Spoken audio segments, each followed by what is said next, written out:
La triple concentration, c'est une technique couramment utilisée en parasitologie pour diagnostiquer la présence d'un parasite dans le type digestif de l'homme et des animaux.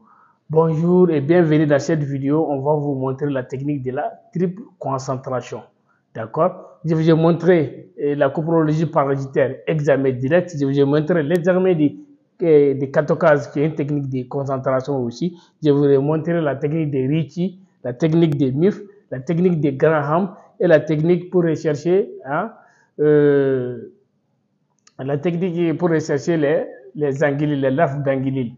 D'accord?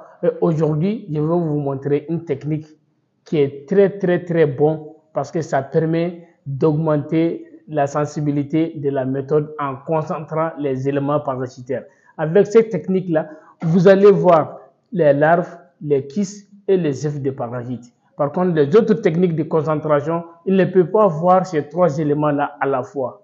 Seul avec la technique de triple concentration, vous pouvez voir les œufs, les kystes et les larves de parasites intestinaux. Pour les matériels dont vous avez besoin, c'est une technique très simple. Vous avez besoin de l'échantillon de sel, vous avez besoin du microscope, de la centrifugeuse, vous avez besoin du sérum physiologique, n'est-ce pas? Vous avez besoin aussi du formol ainsi que de l'éther, n'est-ce pas? Je vous explique maintenant les trois concentrations. Concentration 1 d'abord, ça c'est la sédimentation simple. Ça veut dire quoi? Vous allez voir qu'on va diluer les sels, là, une quantité de sel dans les sérum physiologiques. D'accord? On peut utiliser l'eau formelle parce que je vais diluer les formules dans l'eau physiologique. D'accord? Vous allez faire une dilution d'abord des sels que vous allez filtrer. D'accord? Ça, c'est la première concentration. Alors, après avoir fait cette dilution et filtré, nous allons centrifuger 1500 tours à 2000 tours pendant 3 à 5 minutes. Après, nous allons éliminer les surnageants. On va garder les kilos.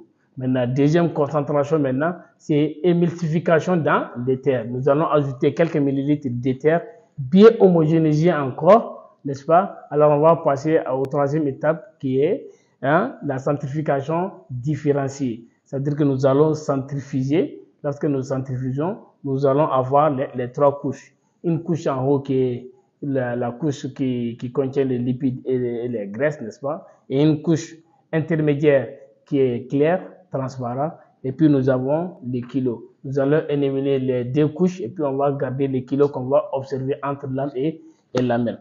Une fois que maintenant on va passer à la phase pratique. Ici, et regardez, lorsque les sels sont là, la première des choses qu'on fait, c'est l'examen macroscopique des sels. Ce qui est très important. Maintenant, regardez, je vais faire ma préparation dans ce type. Et regardez, je vais regardez ici, à cette quantité. Ça, ce sont des types de 10 ml. Je vais remplir les sels jusqu'au niveau de 1 ml. D'accord? Maintenant, regardez, vous allez faire l'examen macroscopique. L'examen macroscopique consiste à apprécier les caractéristiques des sels.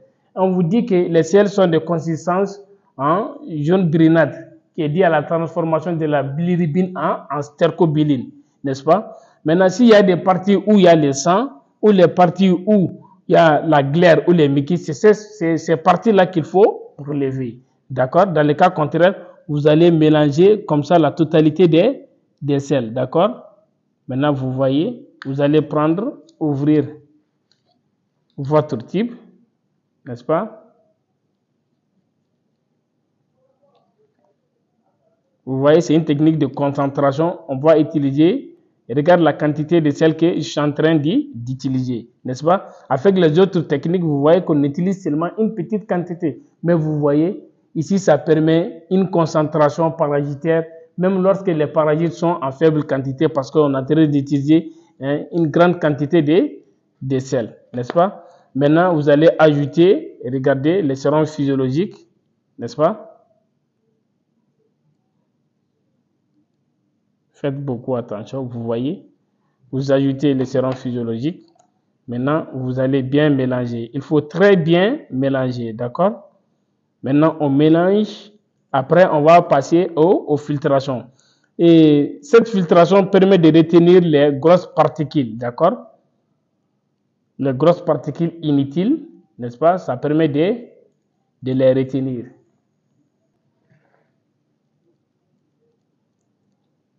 Maintenant, vous voyez, nous allons laisser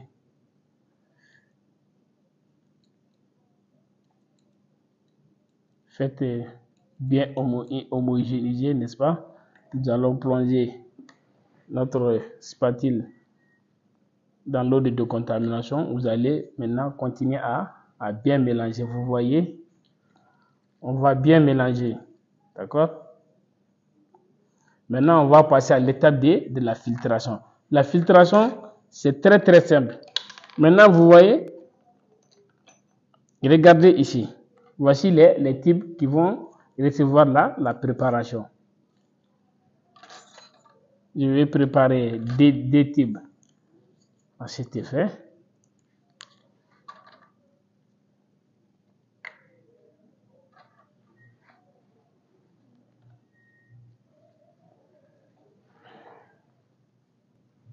Voilà, maintenant vous voyez, nous allons maintenant filtrer.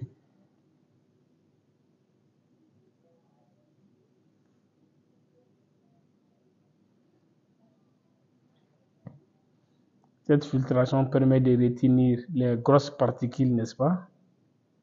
Qui va profiter à clarifier la microscopie, n'est-ce pas?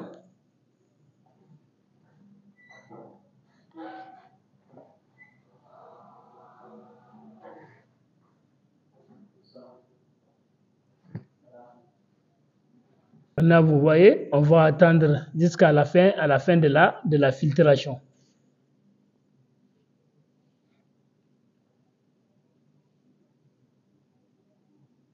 Voilà, maintenant après la filtration, nous allons jeter tout ça dans l'eau de décontamination, n'est-ce pas? Nous allons fermer. Regardez maintenant notre filtre, n'est-ce pas?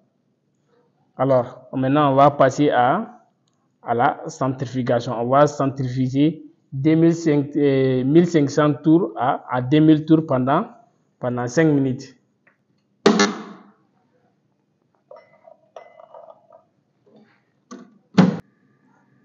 Vous avez compris? Maintenant, après l'examen macroscopique, vous allez diluer les sels là dans les sérums physiologiques ou vous allez diluer même les formol dans les sérums physiologiques, n'est-ce pas? Ou soit vous utilisez simplement les sérums physiologiques. Vous diluez les sels, après vous allez filtrer. Lorsque vous filtrez, les filtrants là, vous allez centrifuger à 1500 tours ou 2000 tours pendant 3 à 5 minutes. Voilà, maintenant après la centrifugation, nous allons prendre notre échantillon, n'est-ce pas?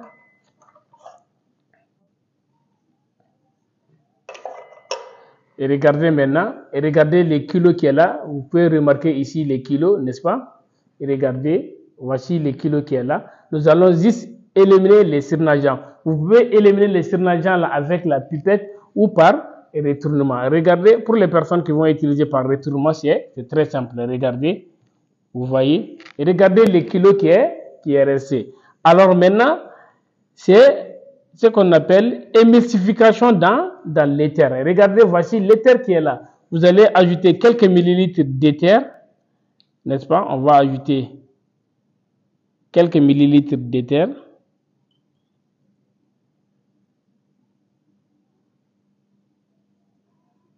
Voilà, on ajoute quelques millilitres d'éther. Vous allez encore fermer les types et regardez, vous allez bien homogénéiser. Regardez, il faut bien homogénéiser. N'est-ce pas?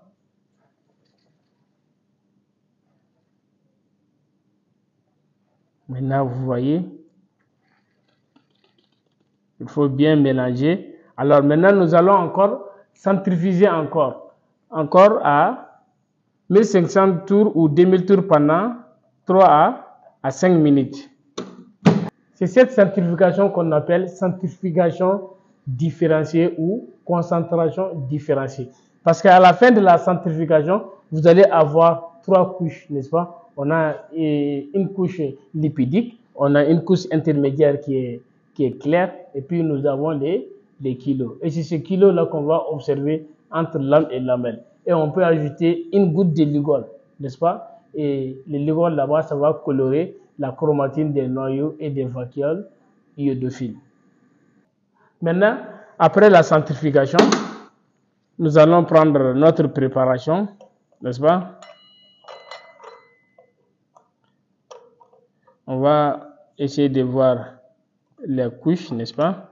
Et regardez, vous voyez ici, observez bien. Ici en haut, vous allez voir que les graisses et les lipides là, ils vont surnager en haut. Voici, regardez la partie très claire, vous remarquez. Et regardez les couches de lipides, n'est-ce pas? Voici partie très claire, voici les kilos qui est resté. Alors nous allons nous séparer des surnageants, n'est-ce pas? Et puis on va essayer d'observer les kilos entre lame et lamelle, n'est-ce pas? Maintenant vous voyez, nous allons homogénéiser, n'est-ce pas? Il faut bien homogénéiser. Alors, nous allons prendre une lame neuve, n'est-ce pas? On va déposer des gouttes. Regardez, on va déposer une goutte ici. Vous voyez? On va déposer une deuxième goutte ici. Alors, on va utiliser le ligol qui est là, n'est-ce pas, pour déposer une goutte ici. Vous voyez? Maintenant, sur l'autre goutte, on dépose rien du tout. Alors, maintenant, nous allons couvrir avec les lamelles. Regardez ici, en couvrant avec la lamelle, regardez, il faut mélanger d'abord. Il faut couvrir en évitant les bulles d'air, n'est-ce pas? Faites attention à ne pas prendre deux lamelles à la fois. Vous voyez, voilà. Vous voyez notre préparation maintenant. Maintenant, nous allons passer à faire l'observation au microscope à l'objectif 10 puis 40.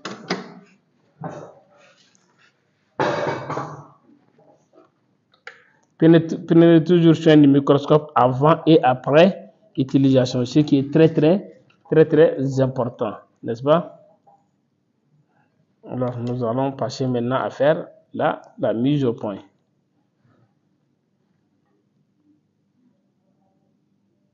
Alors maintenant, vous voyez, il faut faire la mise au point, n'est-ce pas? Vous allez rechercher dans les champs microscopiques. Alors, nous allons rechercher les œufs de parasites, les kystes et les larves, parce que cette technique permet de voir ces trois éléments en concentrant ces éléments-là.